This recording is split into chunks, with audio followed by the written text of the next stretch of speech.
నేడు డిసెంబర్ 10వ తారీఖుతో 71 సంవత్సరాలు పూర్తి చేసుకుంటున్న అక్కినేని నాగేశ్వరరావు గారు విప్రనారాయణ చిత్రం గురించి మాట్లాడుకుందాం. ఈ చిత్రం భరణి బ్యానర్ పైన నిర్మాత దర్శకుడు పిఎస్ రామకృష్ణారావు గారు నిర్మించారు. తర్వాత సంగీతం సాలూరు రాజేశ్వరరావు గారు, ఛాయాగ్రహణం పిఎస్ సెల్వరాజు గారు.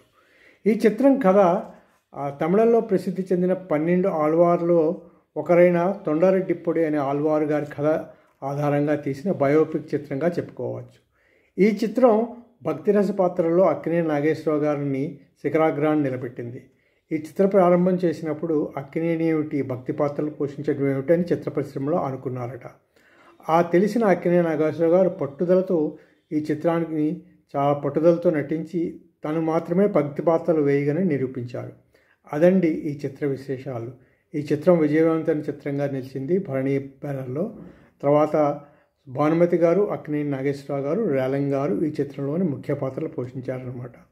71 సంవత్సరాలు పూర్తి చేసుకున్న భరణి వారి విప్రనారాయణ విశేషాలు ఇవ్వండి.